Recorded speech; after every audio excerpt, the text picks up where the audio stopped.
bahwa koalisi perubahan untuk persatuan insya Allah tetap solid untuk terus berjuang memenangkan saudara Anies Rashid Baswedan.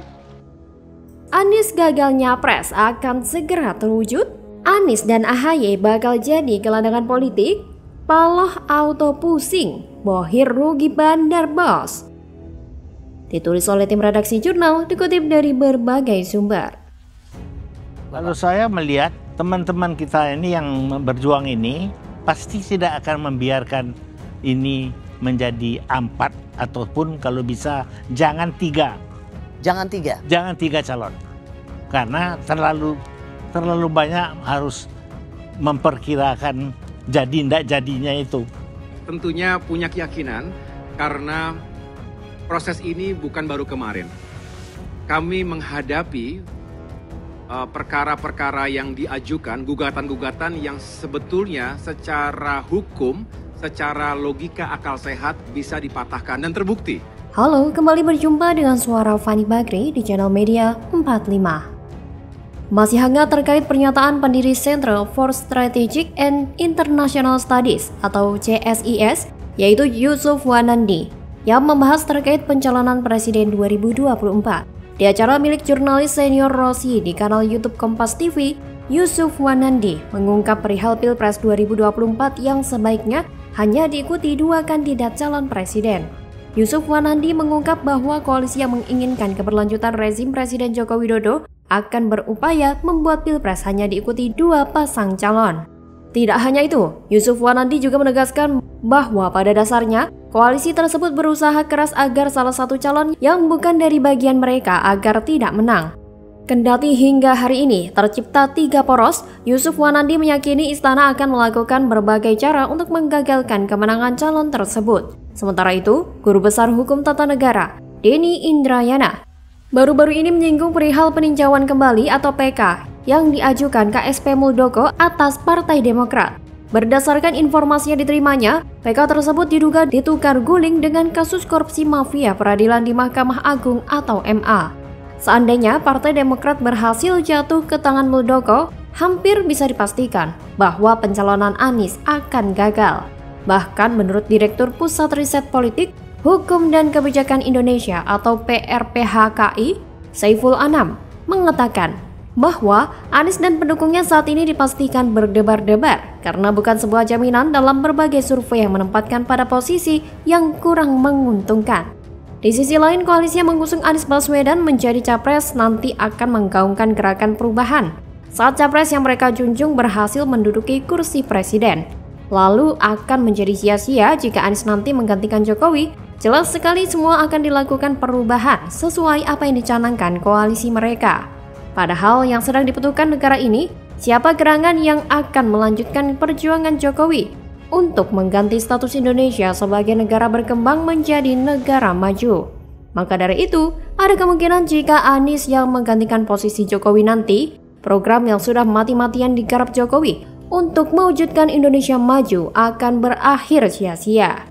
Dan jika perubahan yang digagas Anies dan koalisinya tidak akan melanjutkan program Jokowi, ada satu hal lagi yang akan mendukung ketidakcocokan Anies meneruskan Jokowi. Lihat saja rekam jejaknya yang melanjutkan kepemimpinan Jokowi di Jakarta. Berhasil tidak? So, dapat dipastikan Indonesia nanti akan bernasib sama dengan Jakarta 5 tahun terakhir ini, jika Anies yang jadi presiden. Jadi, kemungkinan ada benarnya jika pemilu serentak 2024 nanti akan diikuti hanya dengan 2 pasangan calon presiden. Hanya dengan 2 pasangan calon presiden. Semua itu tentu bisa membuat Anies dan pendukungnya berdebar-debar menunggu dalam ketidakpastian. Tak usah mimpi ikut pemilu lagi deh. Memang baiknya Anies jadi penonton saja. Karena memang lebih cocok jadi komentator.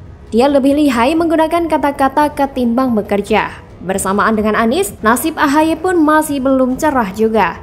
2 orang ini bermimpi jadi pemimpin. Jadi kalaupun diusung, kemungkinan duet Anies AHY yang akan terjadi. Itu pun dengan syarat Nasdem, Demokrat, dan PKS bersatu. Tapi belakangan, koalisi ini dipastikan gagal. Dan jika itu terjadi, dua-duanya hanya bisa duduk di pojokan sambil gigit jari. Ternyata koalisi perubahan diam-diam mau layu sebelum berkembang. Kayaknya sudah tepat kalau Partai Demokrat mau meninggalkan Anies, Nasdem, dan PKS. Karena kalian itu hanya dimanfaatkan saja, Ferguson. Sejatinya mereka sama sekali tidak tertarik untuk mengusung AHY sebagai cawapres. Bagaimana kalau menurut Anda?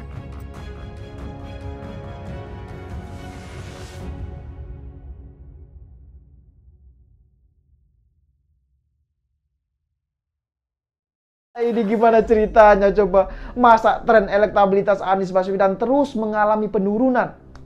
Walaupun ada di negeri kita ini Mahkamah Konstitusi, ada Mahkamah Agung, ada Mahkamah Konstitusi sebagai payung paling di atas untuk menjaga posisi peran daripada peradilan mulai dari tingkat bawah, tinggi dan seterusnya. Panik. Surya Paloh akui penetapan tersangka Johnny G. Plate pengaruhi elektabilitas Nasdem oleng akibat usung Anies, Nasdem amblek. Ditulis oleh tim redaksi jurnal, dikutip dari berbagai sumber. Ya karena setelah Nasdem mendeklarasikan Anies sebagai capresnya, secara survei ternyata malah semakin turun. Ini adalah bumerang buat Surya Paloh. Minta kepada Tuhan untuk Partai Nasdem supaya memimpin, mengatur negeri ini. Dan dia mengatakan, kutuklah kami, kutuklah saya katanya, kalau kami mengkhianati bangsa dan negara ini. Halo, kembali berjumpa dengan suara Fani Bakri di channel Media 45. Litbang Kompas mengadakan survei terhadap partai politik pada rentang waktu 29 April sampai 10 Mei 2023. Surya Paloh akui elektabilitas Nasdem oleng akibat menteri kesayangannya jadi tersangka kasus korupsi. Apakah ini akhir dari Nasdem dan Paloh? Hasilnya menunjukkan PDIP merupakan partai politik dengan elektabilitas tertinggi saat survei digelar. PDIP meraih elektabilitas tertinggi yaitu 23,3%.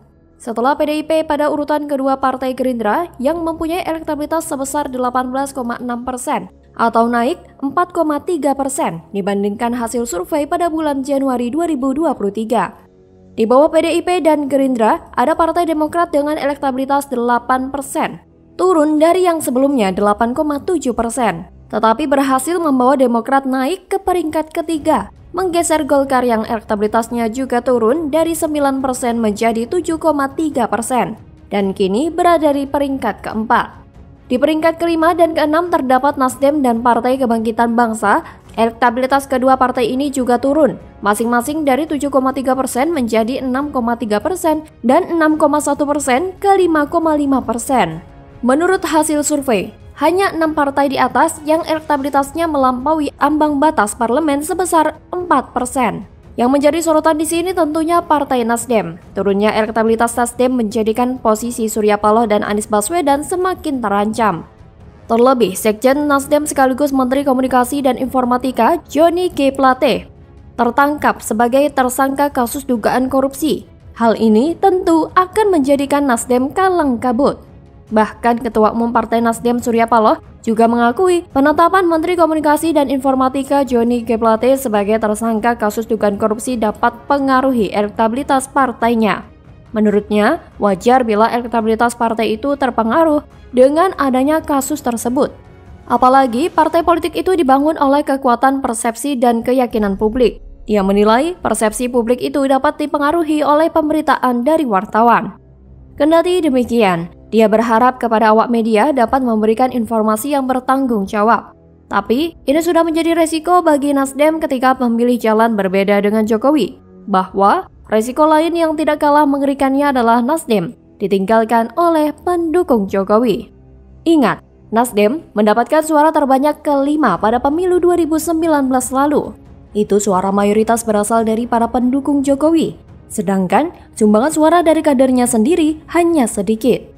Sekarang partai itu mengusung antitesa dari Jokowi. Jelas Jokower banyak yang kecewa. Kalau sudah kecewa tentu tidak ada pilihan lain selain pindah ke lain hati.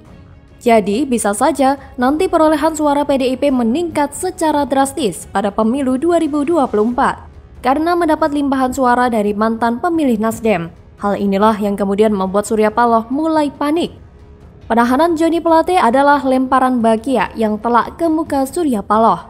Dampak taktisnya, Surya Paloh pun layu sebelum bertunas, endgame akibat kepongahannya sendiri. Soal Surya Paloh yang tidak bisa mengontrol mulutnya dengan menghalalkan semua ucapannya untuk menonjolkan diri dan ego pribadinya itu memang sudah penyakit bawaan. Sudah terlalu banyak hingar-bingar statement Surya Paloh yang bertolak belakang dan membelokkan fakta yang sesungguhnya. Belum lagi dikompori oleh hasutan para tim horenya yang membabi buta. Sudah terlalu banyak blunder yang tak henti-hentinya terus diciptakan, sibuk menonjolkan diri sendiri. Belum lagi hasutan salah kaprah dari para penasehat politik di lingkar dalam Surya Paloh yang tidak kredibel dan dijadikan patokan Surya Paloh tanpa saringan. Di borgolnya Joni Plate yang bagi Surya Paloh harganya terlalu mahal itu notabene adalah hasil dari berbagai blunder yang berbalik menjadi bumerang bagi diri sendiri. Hasil akhirnya Surya Paloh kini mulai sempoyongan. Bukan hanya Paloh, Nasdem dan Anies juga ikut oleng karena elektabilitasnya yang kini anjlok. Bagaimana kalau menurut Anda?